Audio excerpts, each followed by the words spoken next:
Hi, my name is Michael Sahno. I'm Jewish and I love Israel.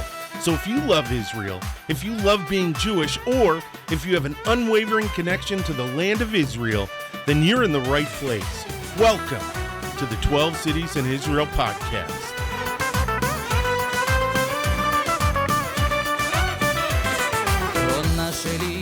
Shalom, shalom, shalom. Hey, what's going on? What's going on? What's going on? My name is Michael Sahno, and welcome to this episode of the 12 Cities in Israel podcast, the only positive podcast about the food, the culture, the people, and the history of the state of Israel.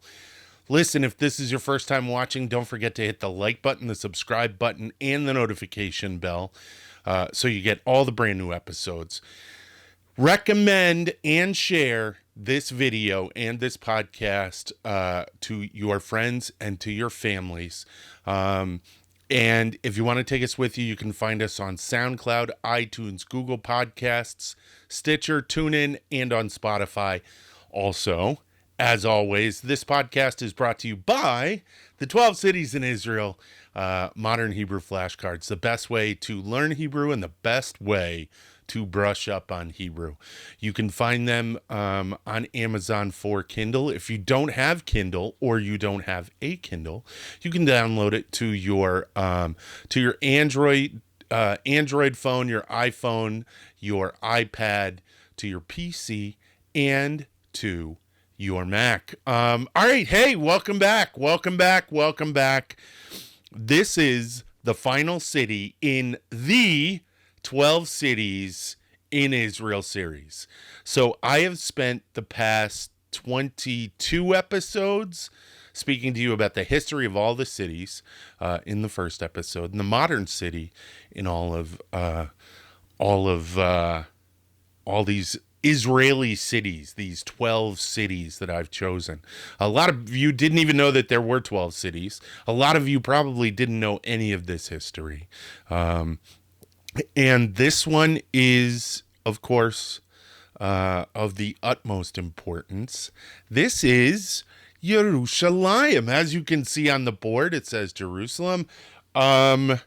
This one, I gotta be honest, this one's a little bit scary because, for a couple of reasons. One, I have to fly by this information. There's a ton of information, so there's going to be some omissions. There's a lot of religious sensitivity around the city. One of the things that I focus on is the city itself, not the religions. So, in saying that, to people who feel that their faith was brushed over, the purpose of these isn't to talk about religion. It is to talk about religion in some respects.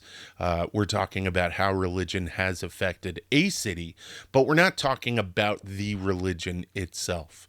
So just bear that in mind and enjoy the history. All right, first, Peter and J Hats, sip of my Jacob's coffee. Hold on one sec.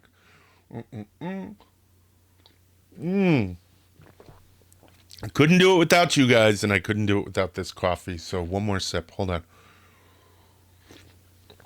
This one's going to be a beast. So, but it's going to be fun. All right. So Jerusalem, the capital of the state of Israel, sits on a plateau in the Judean mountains between the Mediterranean and the Dead Sea. It is one of the oldest cities in the world, and is holy to the three major Abrahamic religions: Judaism, Christianity, and Islam. All right, so it has been destroyed at least twice, besieged 23 times, captured and recaptured 44 times, attacked 52 times, and every major power in the ancient world has at one time or another held it under its control. No lie. Now, despite this fact, Jerusalem is held in historical memory as the fiercely independent and influential seat of the Kingdom of David, the Kingdom of Solomon, the Kingdom of the Hasmoneans or the Maccabees, and as the seat of Herod the Great.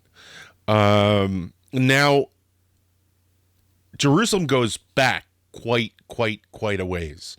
And the southeastern hill of Jerusalem, also known as the City of David, is thought to be the site of the first settlement of what would become the holiest city on earth. It was here that the Gihon Spring attracted shepherds who camped near the water between 6,000 and 7,000 years ago during the Chalcolithic or Copper Age. I hope I'm saying that right. Chalcolithic or Copper Age of 4,500 to 3,500 BCE. And they left behind ceramics and flint artifacts for later generations to find. Now, archaeologists believe that later on during the Bronze Age, a walled city was constructed due to the defensive advantages that the site's location offered, and the fact that walled cities were common at that time and in the area. So during the pre-Israelite period, the area is thought to have been separated from the site of what would later become the Temple Mount by what was called the Ophel in the Bible, which has been translated as either a fortified place. That's the other reason we get the idea of a walled fort. A tower, citadel, or stronghold, or just as it's also translated as hill. Now, this Ophel would go on to become the seat of the Israelites' government and rule. Permanent houses, though, only appeared on the southeastern hill or the City of David several centuries later, with a small village emerging during the early Bronze Age 1 or the early Bronze Age 2 from 3,000 to 2,800 BCE. We are going way back in time. This settlement is often referred to as the Ophel Ridge due to its proximity to the biblical Ophel, and its inhabitants are believed to have been Canaanites. So, now we have the Canaanites.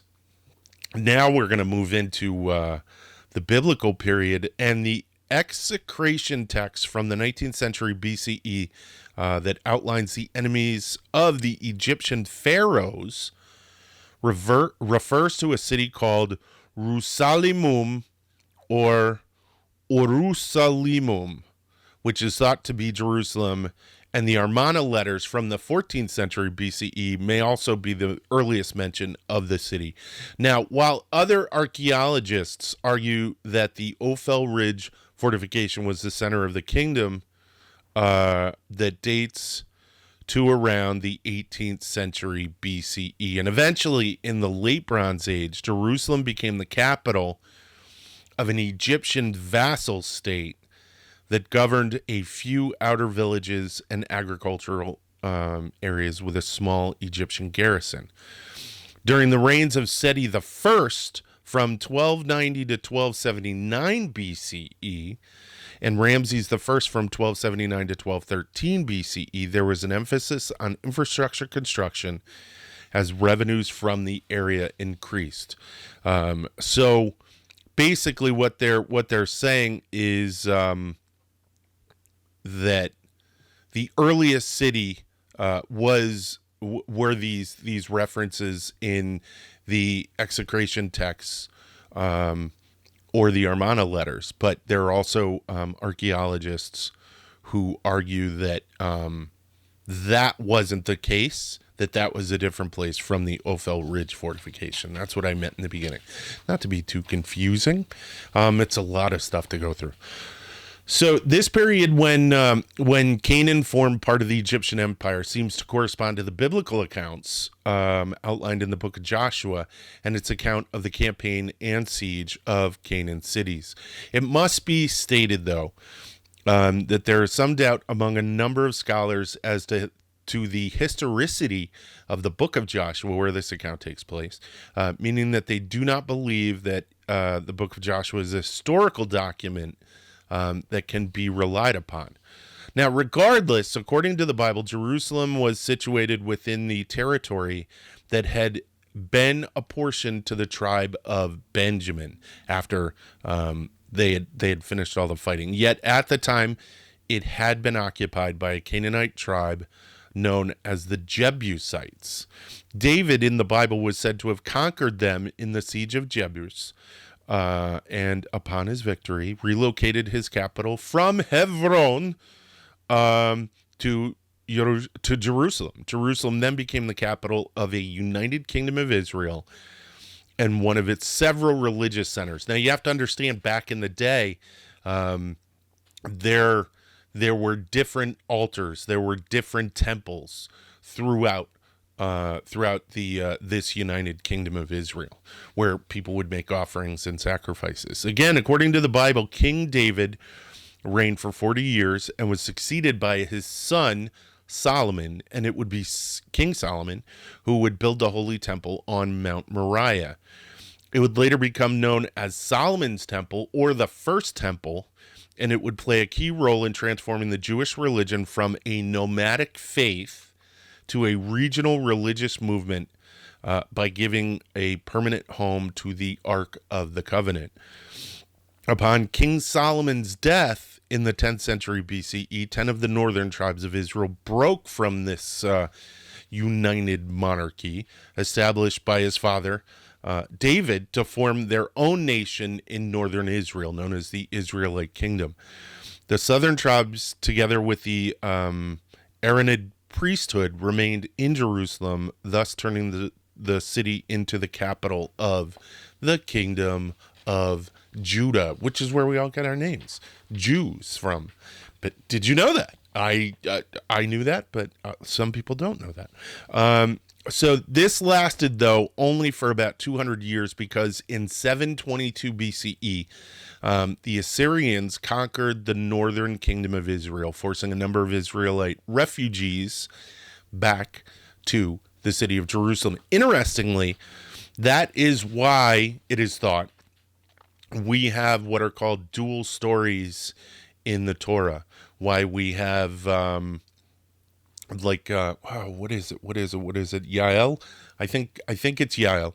There are two different stories of the telling of that episode in the Bible, and it's because both stories spoke to different portions of the Jewish community in this newly populated Kingdom of Judah, which now had members of the Kingdom of Judah and former members of the Kingdom of Israel inside it. Members, I don't know if that's the right word, but you get what I'm saying.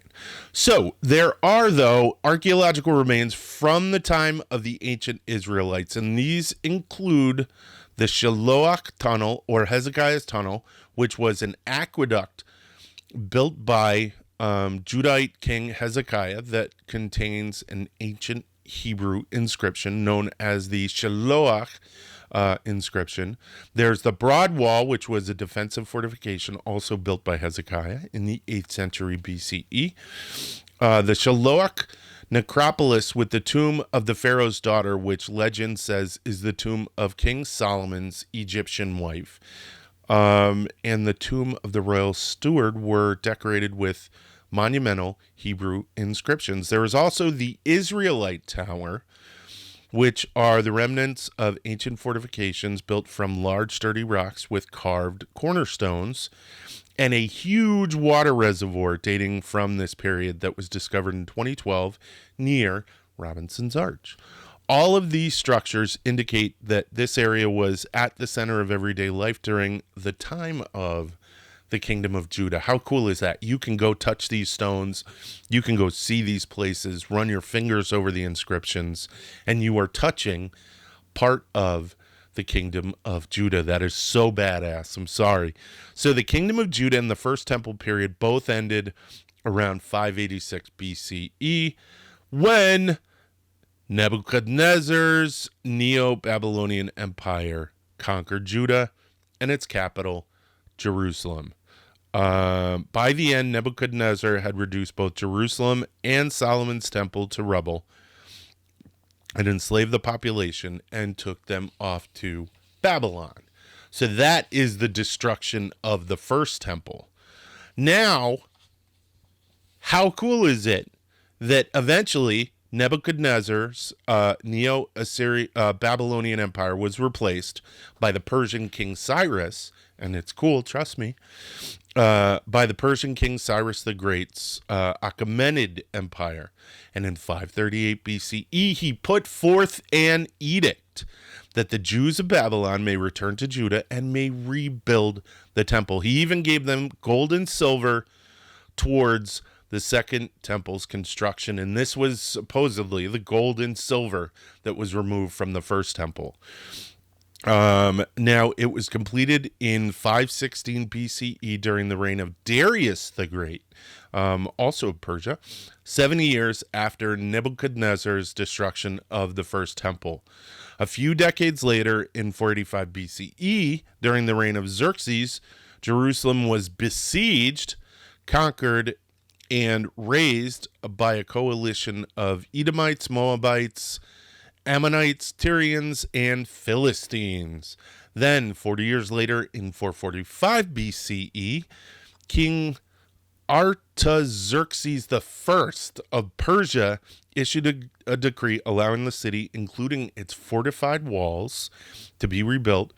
And from this, Jerusalem went about resuming its role as the capital of Judah and the center of Jewish worship. So how cool is that? All these different names, all these different footsteps. It is absolutely insane. I actually have to check something real quick because for some reason, destruction of Second Temple. Can't believe I'm doing this while I'm filming. But I want to because, or destruction of First Temple. Destruction of, am I spelling this right? Of First Temple. So what I'm doing right now, just for those of you who are listening, I went over all of my my history, and for some reason I'm wondering if this is the right. When was the first temple destroyed in the Bible? It was 586 BC. It was 586. For some reason, I thought that the date that I had written down was wrong. But sorry about that. Little hiccup. Let me take a sip of coffee. Hold on. So many dates, so many times. Sometimes it gets confusing. I knew it was close, and I'm glad I double-checked it. I didn't want to get it wrong. So 586 was the destruction of the first temple. I know, well, I don't want to get ahead of myself. So now we move on to when the Hellenization, what became the Hellenization of Jerusalem. So we have the Persians who were there. But then Alexander the Great conquered the Persian Empire in 330 BCE. And Jerusalem and Judea now came under Macedonian control.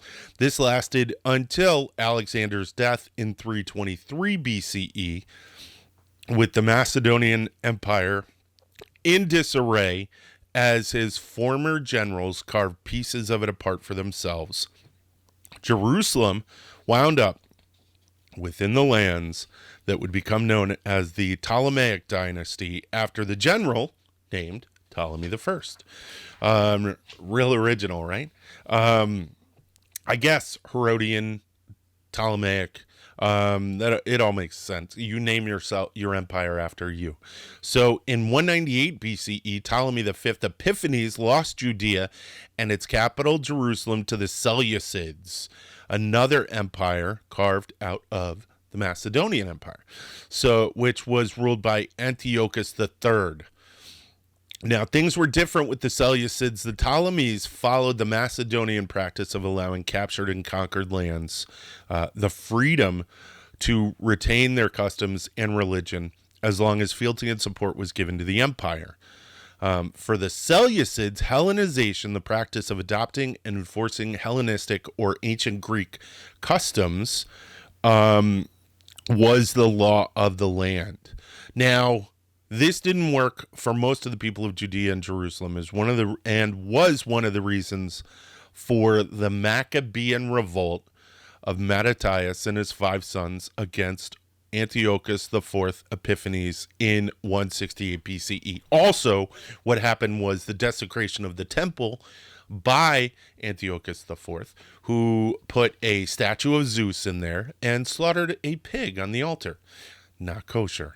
But we prevailed, and it is where we get our holiday of Chanukah from. So it's awesome. Not only was the revolt successful, but it led to the establishment in 152 BCE of the Hasmonean kingdom with Jerusalem as its capital. Now, do things last in Jerusalem? Absolutely not. And never able to leave well enough alone. The Roman general Pompey, the Great, in 63 BCE captured Jerusalem from the Hasmoneans during their struggles over who should rightly sit on the throne. Took total advantage of it. This extended Rome's influence and control over Judea and Jerusalem. But again, not willing to give up without a fight, the Hasmoneans enlisted the Parthians, who considered themselves to be the heirs of the Achaemenid Persian Empire, to invade Judea in the hopes of driving the Romans out and placing a Hasmonean back on the throne in Jerusalem. This, of course, led to civil unrest, with pro-Roman and pro-Parthian forces struggling against each other. Because I guess some people really liked the Romans. With all of this unrest, Rome was able to become stronger in its control of Judea, and to solidify this control, they installed Herod, an Edomite that would eventually become known as Herod the Great, as a Jewish client king, which is kind of funny because he wasn't Jewish, he was an Edomite, but he had a Jewish wife, so I guess they figured it would just kind of work. Whatever. Now, in love with his role as despot, Herod devoted himself to building up and beautifying the city with enormous public works. He built grandiose palaces. He built enormous fortified walls. He built great towers to defend the city, and expanded the Temple Mount by buttressing the courtyard with blocks of stone that weighed up to 100 tons. Under Herod's massive building plan, the area of the Temple Mount doubled in size. So he can be credited with that. He did make the Second Temple glorious. And now, following Herod's death in 6 CE, Judea became a Roman province directly ruled by Rome. That's redundant, but sorry. This tumultuous time is the period that can be found in the Christian Gospels that chronicle Jesus's life and death. Now, this is where I'm going to run into a little bit of flack. I'm not really going to talk about that because the Gospels don't talk about about the city itself and the achievements of the city and the buildings in the city and the impact of the city. And for all intents and purposes, during his life, there wasn't a tremendous impact on the city. It was only later on, as Christianity developed, that the importance of Jesus and the building works that were done in the name of Christianity were done. So that's pretty much where that's the extent of my discussions of Jesus and Jerusalem. So sorry if that upsets anyone, but that's just, I'm covering the history of the city. Now, throughout this time, there were numerous Jewish factions plotting to unseat the Romans from Judea and from Jerusalem.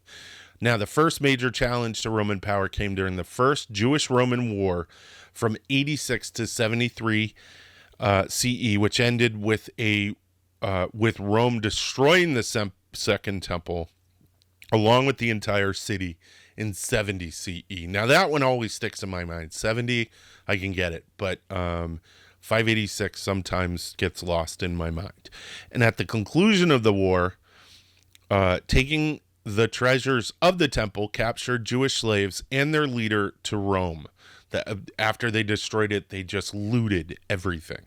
The contemporary Jewish historian Josephus wrote that the city was so thoroughly razed to the ground by those that demolished it to its foundations that nothing was left that could ever persuade visitors that it had once been a place of habitation. It was at this time that Jerusalem had reached its peak size and population in the ancient world. The city itself covered 3/4 of a square mile, and before its destruction had a population of approximately 200,000. Again, not willing to let them get away with it. Roman rule was again challenged during the Bar Kokhba revolt from 132 CE to 135 CE. I love that. I love the tenacity. Yep, you're going to destroy us, but we're coming back. They are like, we are honey badgers. I love it.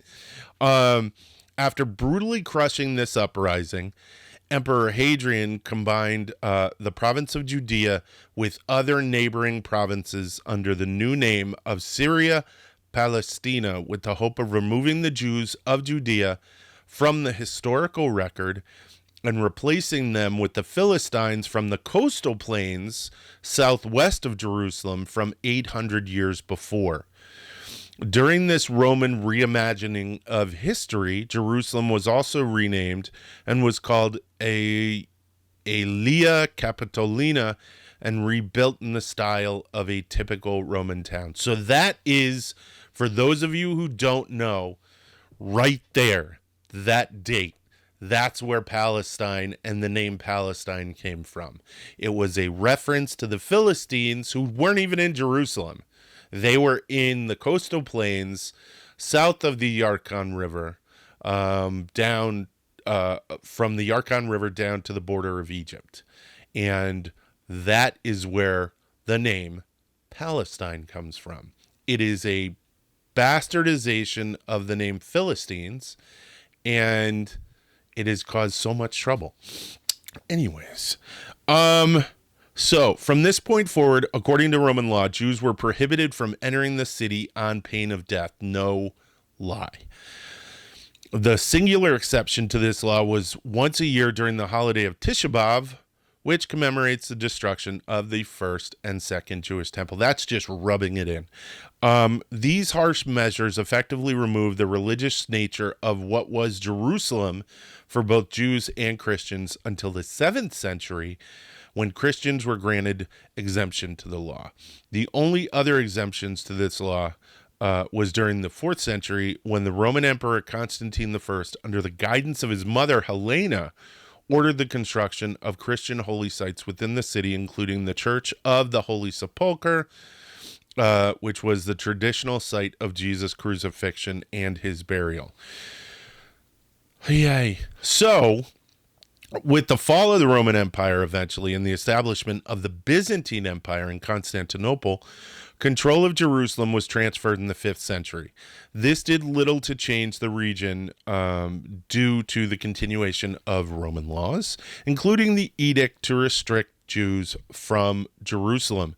This is evidenced by the fact that burial remains from the Byzantine period are exclusively Christian.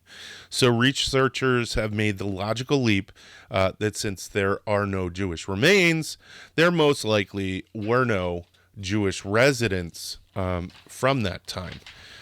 During the Byzantine War with the Sassanids of Iran, Jerusalem was captured in 614, but then recaptured by Byzantine Emperor Heraclius in 629. I'm going to have another sip of coffee.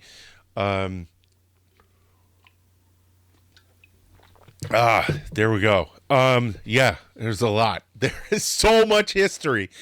And I know some of it, for some people, is going to be a little difficult to hear, a little controversial. But it is the history. And whether you like it or not, whether I like it or not, it is the history. There are things that I've read about some of these cities that have been difficult for me to conceptualize. So I bring it all to you to give you the straight dope. So, Byzantine control of Jerusalem would again end when the Arab armies of Umar ibn al-Khattab in 638 CE swept through the region during the Rashidun Caliphate's conquests. Interestingly, and this is where it might get a little difficult for some people, interestingly, the first Muslim visitors to Jerusalem referred to it as Madinat Bayt al-Maqdis, or City of the Temple. Whoa. A name that was singularly used for the Temple Mount. The rest of the city, it is said, was called Elia after the Roman name given to the city following its destructions by the Romans in 70 CE, Aela Capitolina. So, whoa, that is like a mind bomb. They didn't refer to it as Jerusalem. They referred to it as the city of the temple, and also as the by its Roman name. Now, as Muslim control of Jerusalem continued, the Temple Mount became known as Al-Haram al-Sharif, or the Noble Sanctuary, while the city around it became known as Bayt al-Maqdis, again as the city of the temple. So there's recognition in Muslim historical context, in Muslim history, Islamic history, that Jerusalem was referred to as the city of the temple. This changed again as time went on to Al-Quds al-Sharif, or the Holy Noble. So the Islamization of the captured city of Jerusalem began in 623 CE, even before its capture, when Muslims were instructed to face the city, while performing their daily prayers, and according to newly evolving Muslim religious tradition, Muhammad's night journey and ascension to heaven was ascribed and was supposed to have took place in the city. This, though, only lasted 13 years. Not the idea, but the turning to pray only lasted 13 years, when in another evolution of tradition, the direction of prayer was changed to Mecca. It's interesting to see how everything evolves, how everything is created. It's just fascinating. So in 638, Jews were allowed back into the city by the Rashidun Caliphate Umar ibn al-Khattab, who had signed a treaty with Christian Patriarch of Jerusalem, Sophonius, assuring him that Jerusalem's Christian holy places and population would be protected under Muslim rule.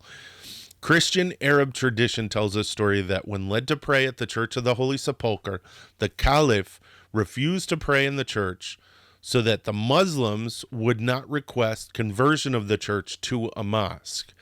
Instead, he prayed outside of the church, where the Mosque of Umar currently stands, just opposite to the entrance of the Church of the Holy Sepulchre. That's kind of a cool story. Now, when the Arab armies under Umar went to the Temple Mount in 637, they searched for the site of the farthest place of prayer / mosque that was mentioned in the Quran and the Hadith, according to Islamic beliefs. Now, according to historians, the site was full of trash and was cleaned after its discovery by both Arabs and by Jews. Following this, the Umayyad Caliph Abd al-Malik commissioned the construction of a shrine on the Temple Mount, which is now known as the Dome of the Rock. So it's what I'm curious about associations. I'm curious about the development. I'm curious about the Quranic associations with Jerusalem. Did they develop during this time? Did they develop due to the instigation of these two caliphs? These may be uncomfortable questions, but they're important questions to ask. Now, for 400 years later, in 1099, the ruler of the Fatimid Caliphate expelled the Christian population of Jerusalem. And this was done to prevent the Christian residents from turning on the Muslim defenders as they held the city against the oncoming First Crusade. This action had little to no effect in stopping Crusader forces as they attacked the city. And after successfully breaching their defenses, the Crusaders massacred the majority of the city's Muslim and Jewish inhabitants. Way to go, dicks. This onslaught and massacre was to be the birth of the capital of their new kingdom of Jerusalem. Yeah, that sets a real nice pace for how the Crusades are going to go. Now, Jerusalem, which, having been emptied by the massacre, was quickly recolonized by a steady inflow of Christians. Of those that came, there were Greeks, Bulgarians, Hungarians, Georgians, Armenians, Syrians, Egyptians, Nestorians, Maronites, Jacobite, Maphisites, Copts, as well as numerous others, all brought in to ensure that Muslims and Jews did not return to the city. As a result of this, the northeastern quarter of the city was repopulated with Eastern Christians from the Transjordan. By 1187, Saladin had driven the Crusaders out of Jerusalem, and in the Muslim resettling of the city, Jews were again allowed to return. Under the terms of the surrender of the city by the Crusaders, 60,000 Franks were expelled. But the city's Eastern Christian population was allowed to remain. During Saladin's reign, Jerusalem again saw a large public works program implemented with the construction of houses, markets, public baths, and pilgrim hostels, as well as the establishment of religious endowments for the faiths that saw Jerusalem as their home. Despite this, for most of the 13th century, Jerusalem's status in the Muslim world declined due to changing strategic goals and infighting within the Ayyubid court. Now, later on in 1229, a treaty was signed by the Crusader king, Holy Roman Emperor Frederick II, and the Ayyubid Sultan of Egypt, Al-Kamil, that ended what would be the Sixth Crusade. So there were tons of these, and peacefully reverted Jerusalem to Christian control. Now, what made this treaty so amenable to the Ayyubids was that it allowed them to maintain control of the Muslim holy places in Jerusalem, but did not allow Frederick, it's thought, to restore the city's fortifications, and thus allowed Jerusalem some peace after the trauma of centuries of Crusader wars. Thanks, guys. This peace, though, was ended in 1244, of course, when Jerusalem was sacked by Khwarezmian Tartars from Central Asia. Couldn't make that name up.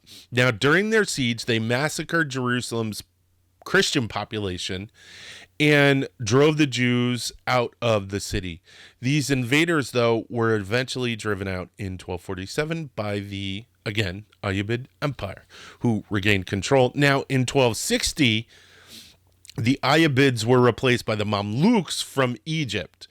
And this was a specifically difficult time for Jerusalem, which saw earthquakes and the Black Plague on one side, and the Mamluks engaged in numerous regional conflicts on the other. In 1267, when Nachmanides visited Jerusalem, he found only 2 Jewish families in a population of 2,000 people. 300 of them were Christians. So nobody during the time of the Mamluks was really living in Jerusalem. Now, despite the constant warring, the Mamluks made significant additions to the city during their 250 years controlling Jerusalem. They engaged in a campaign of building that saw the construction of numerous religious schools, libraries, hospitals, trading posts, fountains, and public baths. The majority of this building activity was concentrated around the edges of the Temple Mount. But do things last in Jerusalem? No, because in 1517, Jerusalem and the region fell to the Ottoman Turks. Here come the Ottomans. Now, during this time, Jerusalem enjoyed a general period of prosperity and peace under Suleiman the Magnificent. Do these guys give themselves the names? Herod the Great, Suleiman the Magnificent, who rebuilt the city's walls, which can still be seen lining the border of the old city today. So Suleiman built those walls that we see around the old city. Now, since it was not situated on the main trade route between Damascus and Cairo, Jerusalem maintained its religious importance, but was not seen as an economic or governmental center. In an English publication written in 1744, Jerusalem was still reckoned the capital city of Palestine, though much fallen from its ancient grandeur. Despite this, the Ottoman Empire brought modern postal systems and regular stagecoach and carriage services to the city. And this modernization continued into the mid-19th century when the Ottomans constructed the first paved road to connect Yaffo to Jerusalem. How cool is that? This dash towards industrialization again continued with a railroad line connecting the city in 1892. War would again return to the city in 1931 with the annexation in 1831, sorry. War would again return to the city in 1831 with the annexation of Jerusalem by Muhammad Ali of Egypt, in his bid to carve an Egyptian empire out of Ottoman lands. During this period, governments from around the world began to establish foreign missions and consulates in the city, and in 1836, Ali's successor, Ibrahim Pasha, allowed Jerusalem's Jewish residents to restore 4 major synagogues, among them the historic Herva synagogue in the Jewish quarter of the Old City. That is awesome. That is so cool. Now, on May 31st, 1834, Jerusalem suffered in what was called the Peasants' Revolt, which was a rising up against Egyptian conscription into their army. In a coordinated attack, the leader of the revolt, Qasim al-Ahmad, led his forces to Jerusalem and entered the city. And as they took control, they viciously attacked the Jewish and Christian populations of the city. This uprising, though, didn't last long, as Ibrahim and his forces from Egypt quickly defeated Qasim's al-Ahmad forces in Jerusalem the following month. That's actually a really interesting story about Muhammad Ali and Ibrahim and how they came to power. And I jumped over the Napoleonic era because Napoleon actually went to war with the Ottomans during this time. But as far as an impact on Jerusalem, it really didn't have much of one. Now, in 1840, the Ottomans were back. They were back.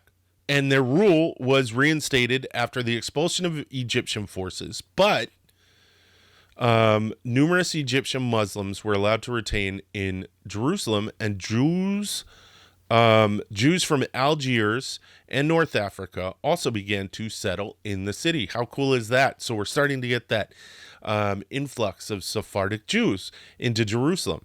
Now, in the 1840s and 1850s, the European powers began a campaign to extend their political protection over the region's Christian minorities. Now, these political maneuvers were carried out mainly through consular representatives in Jerusalem.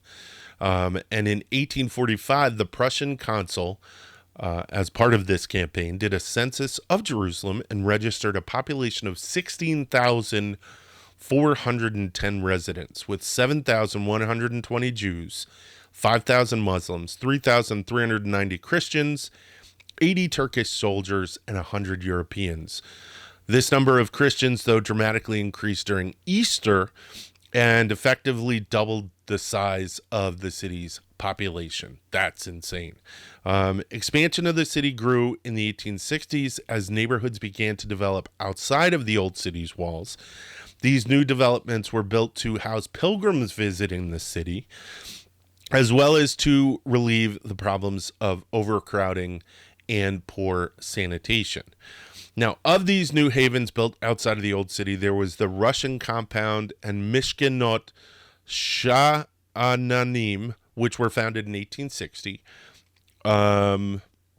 followed by many others that included Mahane Israel in 1868, Nachalat Shiva in 1869, German colony in 1872, Beit David in 1873, Mea Shearim in 1874, Shimon Hazadik in 1876, Beit Yaakov in 1877, Abu Tor in the 1880s, American-Swedish colony in 1882, Yamin Moshe in 1891, and Mamila at the turn of the century. You know where the mall is as you go into the old city. Oh, wow, that is such a lot of building. So during this period, the estimated population of Jerusalem was to be over 15,000 people, with 4,000 to 5,000 being Jewish and 6,000 of them Muslim. To add to this, every year Jerusalem saw 5,000 to 6,000 Russian Christian pilgrims visiting the city. That is insane. I need another sip of coffee. Wow, a lot of history. I hope you guys are liking this. It took a lot to get this all together for you.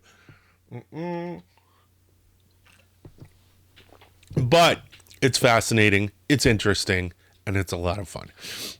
Now, due to this massive population growth and the revenue that accompanied it, the Ottomans in 1872 established Jerusalem as a special administrative district. Now, previously, it had been a subdistrict of the Syria district to the north, but now it was under the direct authority of Istanbul and was called the Mutasarrifate of Jerusalem. I'm sorry, I don't speak Turkish, but it was directly controlled by Istanbul. Now, in 1860, there was a civil war in Mount Lebanon in Ottoman Syria. Excuse me, hiccup. This conflict was primarily between the Druze of the region and their Maronite Christian neighbors. Eventually, fighting spilled into Damascus, where thousands of Maronite Christian residents were massacred by Muslim and Druze militiamen. This created an inordinate number of Christian orphans, and the need to give these children a home led to the opening of the German Protestant Syrian Orphanage, which was better known as the Schneller Orphanage, after its founder, German missionary Johann Ludwig Schneller. That is so nice. That's a beautiful thing to come out of a horrible thing. Now, while the Schneller Orphanage existed for Christian orphans up until the 1880s, in Jerusalem, there were still no formal orphanages for Jewish orphans. This is most likely due to the fact that at the time, Jewish families generally took in and took care of their orphans. As most things arise out of necessity, in 1881, the Diskin Orphanage was founded in response to the arrival of Jewish children orphaned by Russian pogroms. This overwhelming need by the Jewish community of Jerusalem to create a home for Jewish orphans led to the founding of two more orphanages, the Zion Blumenthal Orphanage in 1900 and the General Israel Orphans Home for Girls in 1982. Or in 1902. Sorry, not 1982, 1902.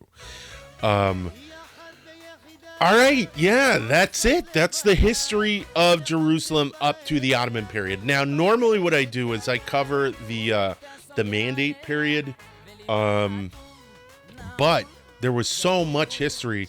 There were 15 pages of research notes to give to you guys. So, wow,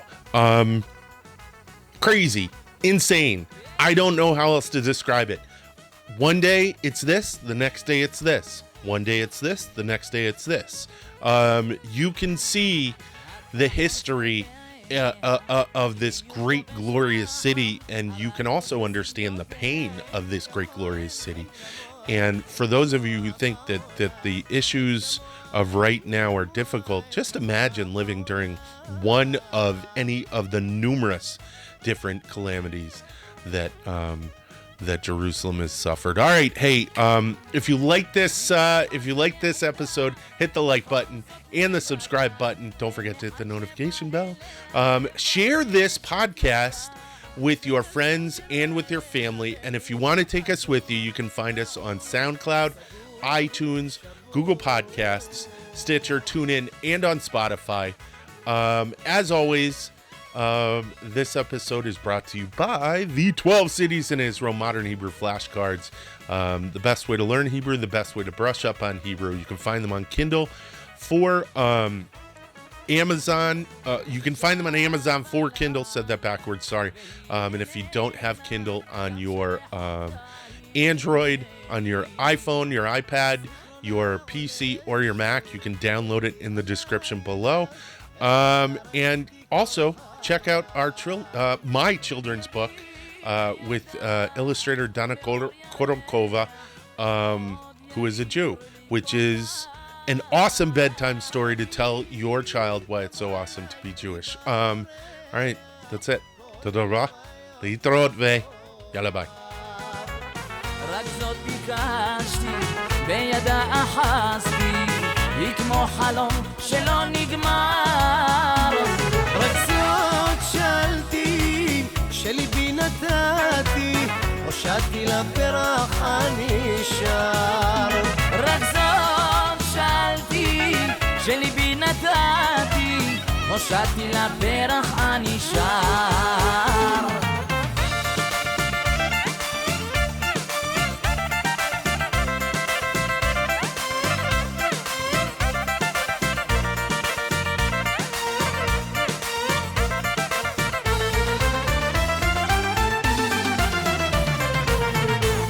ציפור נודדת, מחפשת מולדת. על ענף עץ בטוח, התיישבתי לנוח.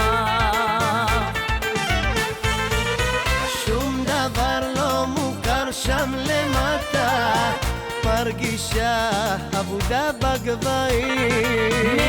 נשימה ארוכה לקחתי ויצאתי מבין העניים.